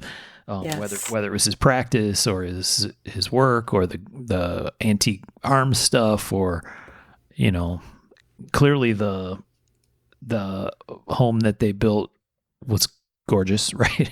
Yeah. And a huge task to sort that whole thing out and set it up exactly the way you want it. And I don't know, it's really it's impressive. It's very cool. Yeah, he's an impressive man. Yeah. And a great father. He just loved his 4 daughters and very perceptive. Yeah. Always available, particularly later in life. So one of the things that I thought was interesting, I noticed it, and then I think there was actually a few sentences or a paragraph about it in the book that the Chris is actually on every page next to the page number. And that was something that your father wanted to do, right? Was that something that also carried over from the other book? I don't remember. Yes. Yeah. Yes. Okay. In fact, Scagel's signature is on the page of every book of the Scagel book. Right. And I thought, I'll just do the Chris. Yeah. Yes. Awesome. So, is there other stuff from his timeline that you wanted to touch on before we geek out on knife stuff? No, I think that's fine. Yeah, we appreciate you walking us through it. Yeah. Interesting life. Yeah, for sure. So I don't know, Tom or Michael or Sean or Stephanie, if you had specific stuff that you wanted to talk about or ask about. One of the things that I thought was really neat is, as you said, right, because it looks like he had kept copies of tons of communication, some of them about the knives that he made, and maybe then the letters that went with the knives when they were sent to buyers. A number of the pages, just for our listeners who might not have the book in front of them, a number of the pages have a photo of the knife and then a letter that goes with it from your father explaining something about it, right? Or talking to the new owner or whatever. And I don't know, I think that's fascinating, right? It's like, it's not just photos, it's photos in many cases with the story, right? Or a little bit of insight into some of these pieces. Right. Well, and he had notes, and so I included in the description whatever he had in the notes, like if it was a Scagel spacer or something. And yes, there are quite a few letters. Seems more real that way. It does. Absolutely. I mean, what seems to be lost now is, like, with our customers, it's a chain of messenger through Facebook or whatever, even email. It's not the same as having that, kind of more of a formal letter saying this fought me, this is why I made it this way and did this to it. And it's a little bit more of a fascination to me. Yeah, they're mostly typed, not all, and signed by him. Yeah. I have no idea how many knives I've made. And it's just kind of mind blowing to keep that kind of details. Cause it's like, I don't know. I seem like can never get my stuff done in time, and I don't know where I'd find the time to document it as well as get it shipped, and it's just kind of awesome. And I'm sure that's why some of his files are very complete and the other ones, they're not there. I'm sure it's a timing issue. He tried to keep these great records, but you just can't do everything. Yeah, some of my favorite knives, oh, sorry, here comes the train again.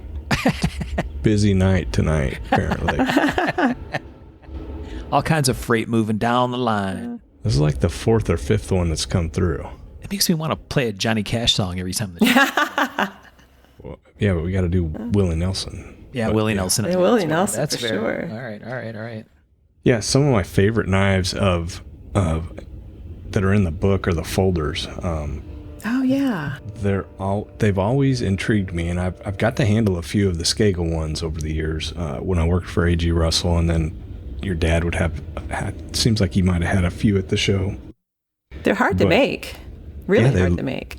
His look beautiful. I mean, they look very much like the Scagel ones, and in fact, on the one page you have like it seems like you have a Scagel and two that he made, and very similar.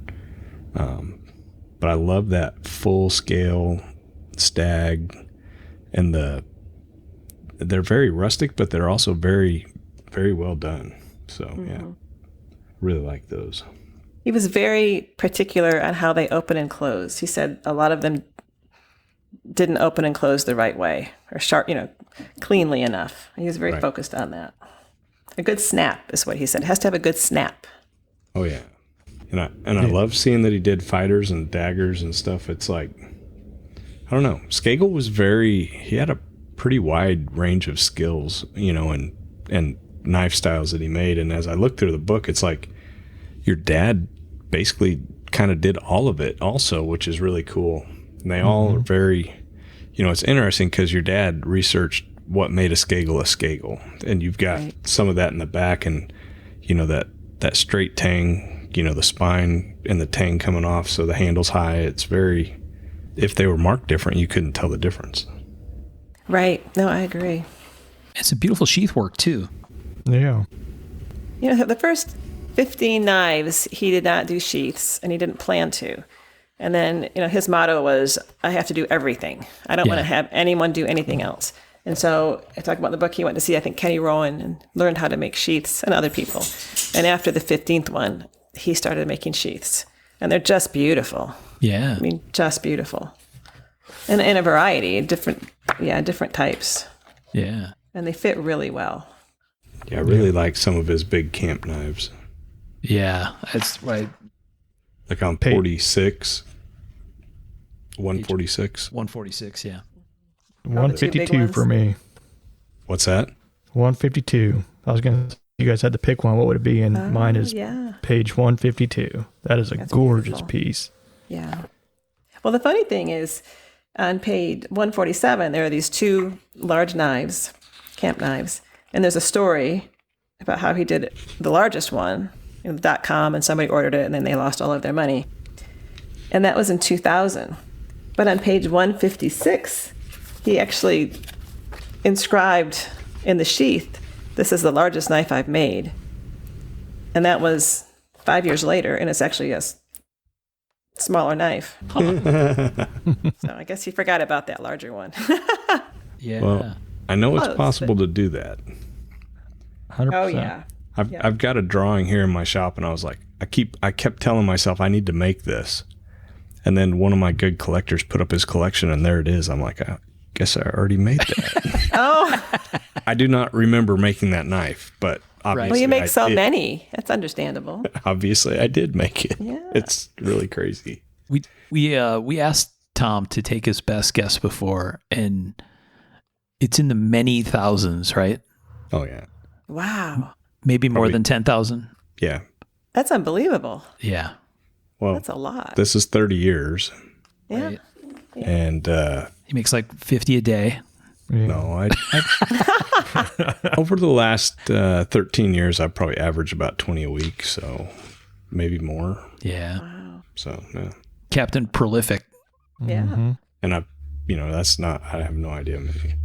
My favorite camp knife is actually on 45. I love the lines of that one, and the guard and the spacers, everything about that knife, the sheath, it just really, that curviness, and it's like, yeah, it's a really. Yeah. 144 for me. I love that Listeners? big belly. You're going to have to buy the book if you want to know what we're talking about. That's right. That's right. It's a great book, and I'm assuming it's limited numbers, so I would get one as soon as this comes out. Yeah, you guys know what happens if you sleep on a book that we mentioned, right? You're not going to get it. Disappears. It happens. It sounds funny, but it actually happens where we talk about stuff and then some book where there's like 6 available. By the time the episode's been out for a day, they're gone. Most of the books we talk about are like They're old. Our favorite one, Knives and Knifemaker, one of my favorites, went out of print in 1971, which is like when I was born. And we mentioned it on the show because you could still get copies for like $6 on eBay and stuff. And I was like, you guys need to get this. It's worth getting.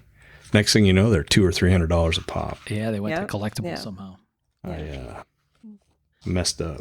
And Sean, where can they find the book again? What was Dr. it? Jim Lucie Book. JimLucieBook.com. Oh, very good. Very good. He's our ad man. I did not come off as the ad man on that one. No, he's very smooth normally. Very smooth. He's like, I needed prep time. I could have done a jingle. Sorry. I know. Yeah. he's going to write a jingle. He's done a jingle before. So a question on some of these daggers that he's done. He's got his Chris stamp, which is, like it's very much stamped into the steel, but he's also got his logo on the bevel. So did he do that, with a chemical electric type of process or like an etching? So, but I'm not sure. Yeah, it would I have think to so. be. It would have. Yeah, Yeah, I think so. Like it. Yeah, it looks like an electrochemical etch. Because they didn't have lasers really. no at that lasers time. then. Well, somebody probably did, but not the knife makers. Yeah. Yeah, my dad They're all- didn't. No. Right. James Bond. On page 139 of the book, the first page of the camp knife section is a really cool page. You want to tell our listeners about that particular knife, Stephanie? Obviously, Sure. special meaning. Yeah. So my husband and I were planning to be married in 2013 and I told my dad, and somehow he was living in Michigan. This was before he moved to Austin. And there was a disconnect on the date. And I told him we were getting married on October 9 and the party would be on the 19th. And he was coming down for that. And he understood that we were getting married and having the party on the 19th. So he made this beautiful knife that he engraved to me and my husband. And he presented it, and it has October 19. So now we've kind of given up on October 9. So now we celebrate our anniversary on the 19th. And someone asked when we're married, we're like, oh, we were married on October 19. Right. Yeah, it's literally etched in steel. Yes. It is etched in steel. Can't change it now. It's a gorgeous knife. Did you use it as a cake knife? I have not used it for anything. I'm saving that. And it's funny because once he moved down and we would have dinner parties or people over, we would have them over a lot. And of the knives I have, this is the one that he always wanted to show people. Oh, that's cool. Yeah. You have that wedding knife, dear? Like, I do have that wedding knife. Very cool. Yeah. Well, and I think the one on 177 is really cool. It's a Scagel replica, the one that's on the cover of the Scagel book. Yeah, that's really, it's And very they're exact. So similar. Yeah. Yeah. And my dad in this letter talked about how he changed the sow belly upswept a little bit. Yeah, your dad's choice was better. Yes, Yeah. I think so too. Yeah. Now, was this one made with the washers from Scagel shop? Oh, the ivory did. The ivory did, yes. That's so cool. Yeah. You mentioned page 177. My favorite knife is actually on page 176, and it's the Modified Fighter. The modified fighter, Yeah. yeah. Man, I love that knife. Yes, beautiful.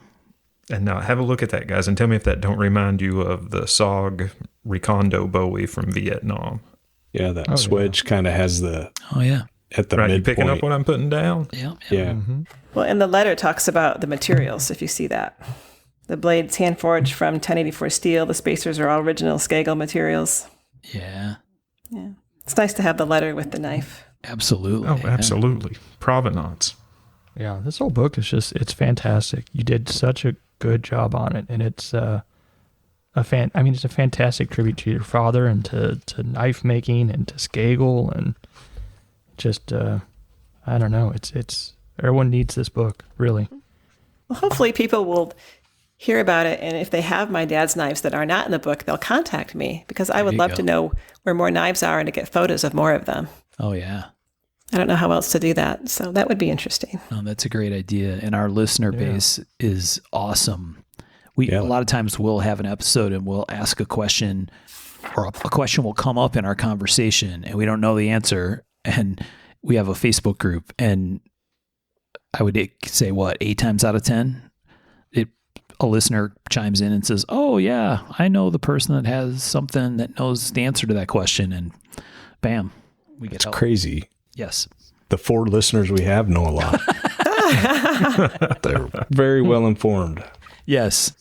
Well, I'm sure some people have or know of Scagel, or my dad's Scagel replicas that are not in the book. It would be really interesting. And in his stock removal, I have a handwritten list of 30 kind of numbered that he did. And other than the first one, the next 8 say steak knife set. So there are 8 stock removal knives my dad made. I have no idea where that steak knife set is. Wow. That's a fair number of knives. Somebody's got an awesome set. Yeah. I know. And they're quiet about it. Right. And then there's another one actually in the book that's engraved to my grandfather, and it's gone. I mean, no one in the family has it. So interesting. It's beautiful. I'm like, so who's got that knife? Yeah. Yeah. Huh. The mysteries are fun. It's nice to, you don't want to have the answer to everything. Right. I like the mysteries. And they have the disconnects on how many he made and some of the information. It makes it more fun. Yeah. Yeah. When we did the Scagel episode so many years ago, we talked about the Scagel carving sets and yes, and how cool they are. And that was the conversation we had then was, you know what, 100% chance somebody somewhere in Fruitport has something that their grandparents or something gave them. You know what I mean? Mm-hmm. Stashed away in that weird random cupboard above the fridge, right? And buried in some cupboards in some houses around Fruitport area or Muskegon area are some Scagel treasures that just never got unearthed. I'm sure that's true. Idea. Yeah. Someone contacted me a while ago, and they won at a contest. They won a prize that was a Scagel knife in a box that had never been opened. That's a hell of a prize. Wow. Yeah, I know. And it asked me what the value was. I'm like, oh my gosh, I have no idea. Yeah. I'll give you $100 for it. I know. Wow. 2? Yeah. But I thought that was pretty cool. Yeah. And it was a beautiful picture, but she said never been opened. Wow. Yeah. Michael, what were you going to ask? Sorry, I stepped on you. No, I just want to know about, in a couple photos, there's that Lucie forging hammer. Was that probably his favorite one that he used a lot, or one he liked? Yes, the photo? yes, he liked that one. I liked how he stamped his equipment, his tools with his name.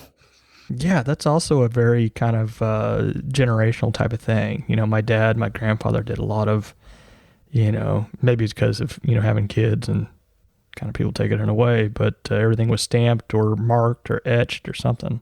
Mm-hmm. Well, I got kids, and I can tell you if your name's on it, they'll take it anyways. You have no shame. Mm-hmm. Or maybe because of. Maybe. Because the name's on it. Yeah. Yeah. One of the things about the book that I really enjoyed was after you get done reading about your dad, you get done reading about how he got introduced to Scagel, you look at all the knives, and then there's like a little bit of treasure at the very end. Oh yeah. Yeah. The what do you call them? The exhibits. Exhibit 1 and 2. Mm-hmm. And yeah, there's so much information there. Like if you actually take the time and read that and dig down and think about it, there's a lot of good stuff there. Like your dad talking about how he hand rub stuff. It's like he's using stones, and I mean he's doing everything, like I've learned to do now. I wish I would have read this earlier, Yeah. But yeah, so I mean and like when he talks about sharpening, and that's one of the things that I've always wondered, like, it doesn't look like they're sharpened, the Scagels or the Lucies or some of the convex stuff that some of the ABS guys do, and he explains how, you know, he'd come back with like a 1200 grit paper and rub that little bevel and then use a steel to finish it. A lot of good information in there. Mm-hmm. I'm glad you said that, because I was torn of whether I should include these or not. And not being a knife maker, I was like, are people going to find this helpful or not? So I'm glad that you found it helpful. Anytime I can see pictures of a shop, like I would love to see more pictures of your dad's shop, because it's like how it's laid out and how it's the actual tools and their, you know, where they're on the bench and where he's using them. It's like, I love that kind of stuff. And there's so much, like, you can like kind of read between the lines and see, you know, shop pictures and get talking about that processes and stuff. Yeah. It's amazing to see that, because we're kind of hermits by nature, just by what we do.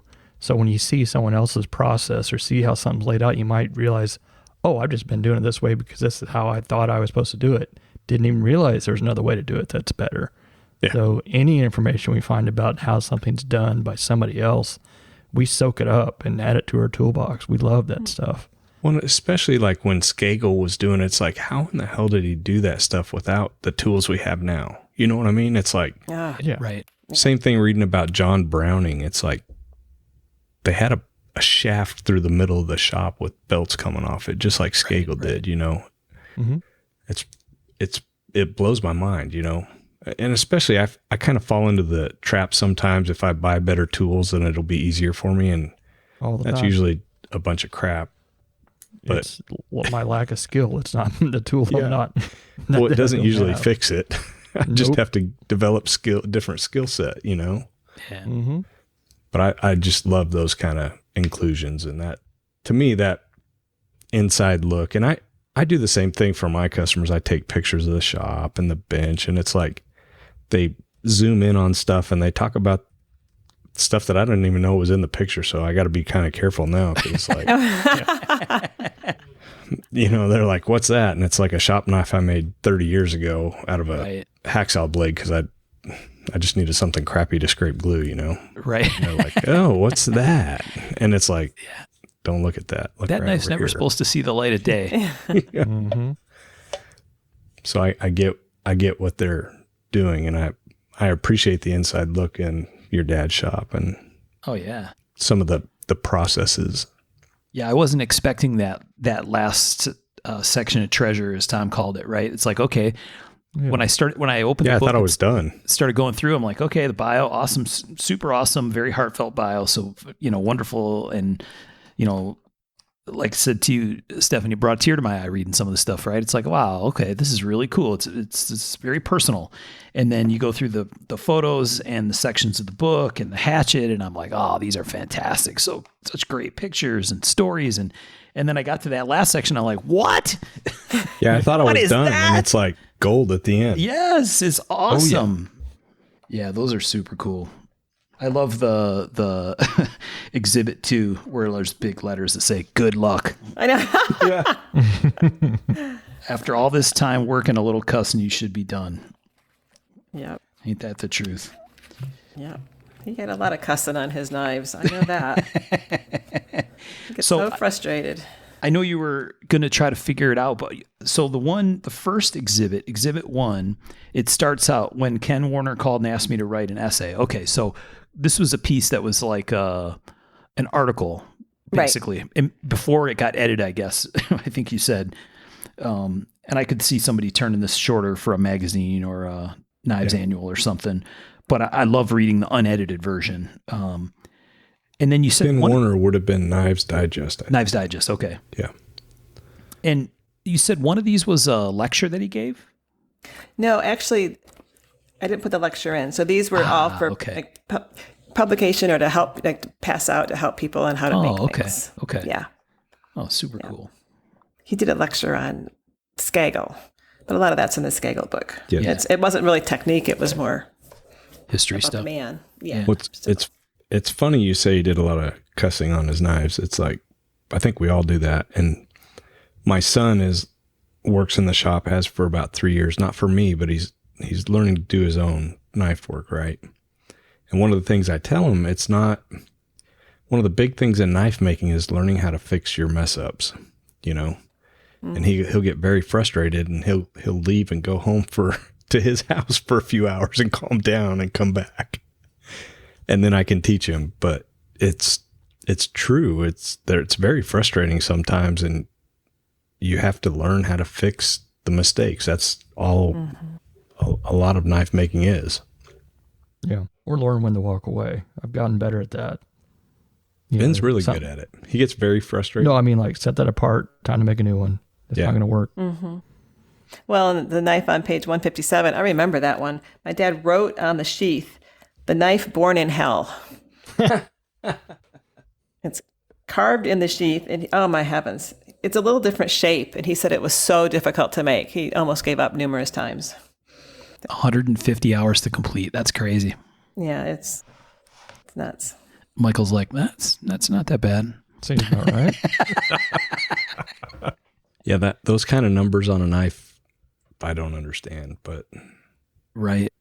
But I'm not making this kind of knife for like Michael or Sean's level. So, well, he did say he was slow too. He admitted he was very slow.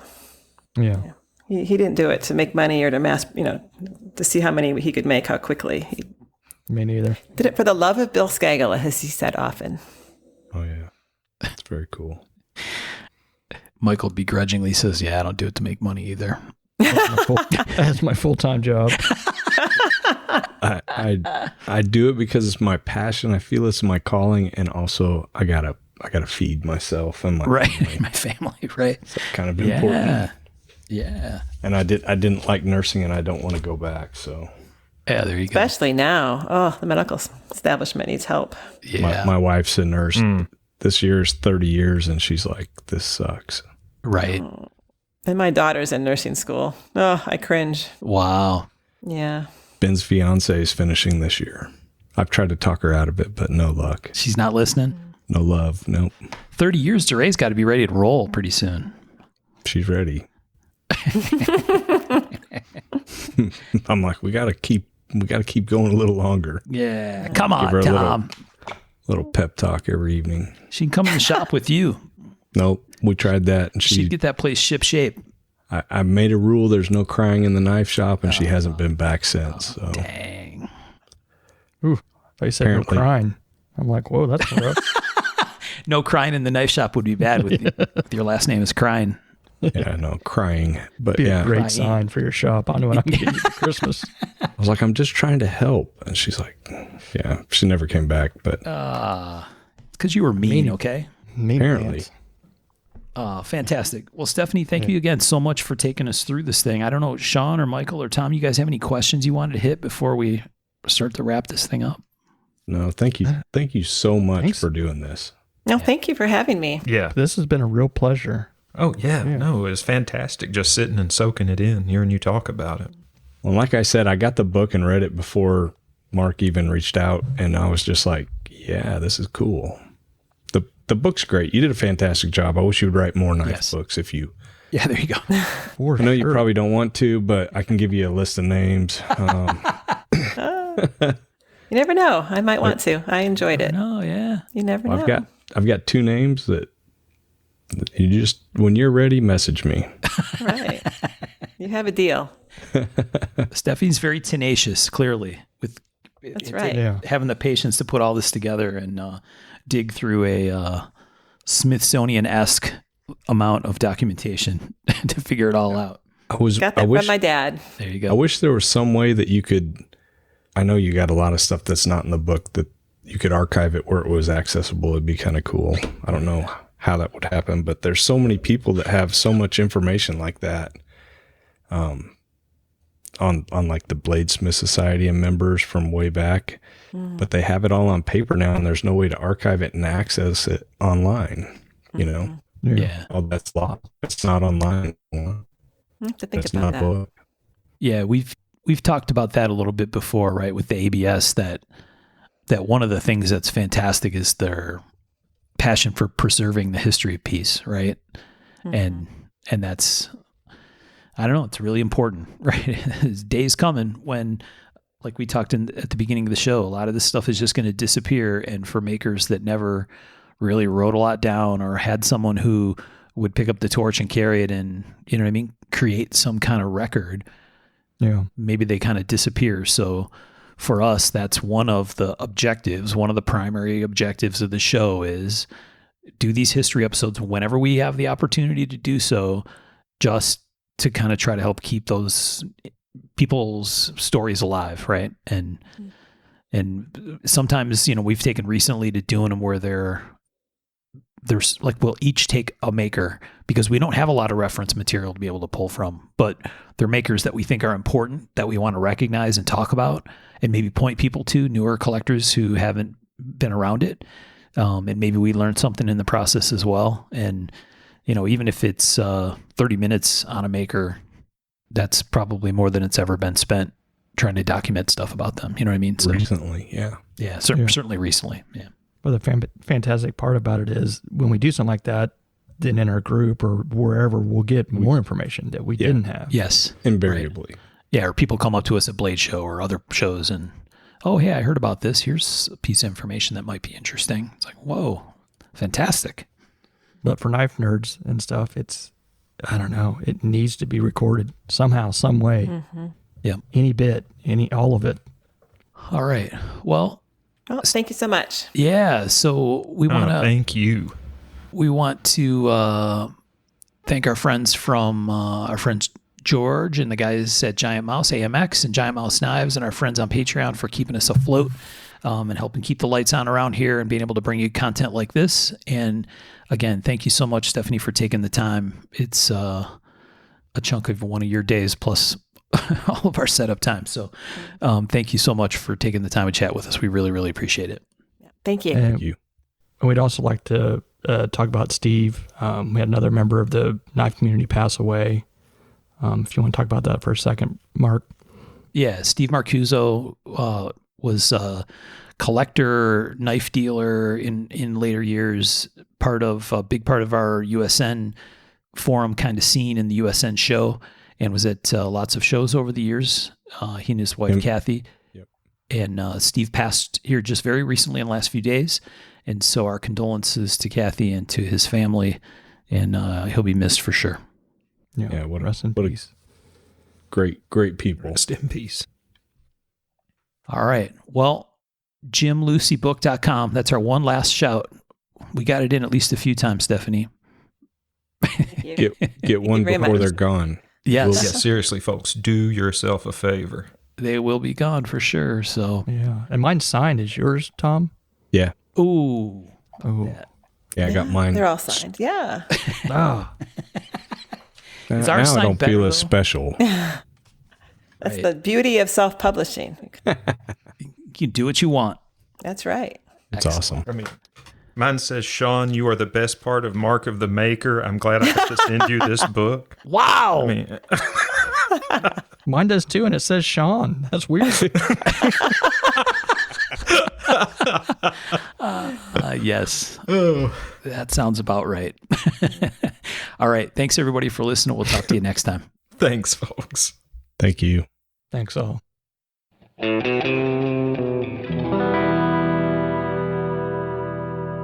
To learn more about our makers, you can find Tom Crine on the web at crineknives.net, in his Facebook group, Crine Knives, or in his Instagram account, at Crine Knives.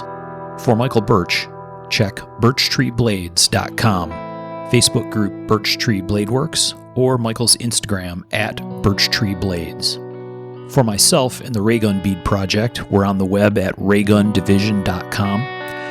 We have a Facebook group called Raygun Division, or my personal Instagram, at msteiner. For those interested in photos, references from the show, or some discussion about the show itself, you can find us on the web at markofthemaker.com, in a Facebook group called Mark of the Maker, or on our Instagram, at Mark of the Maker.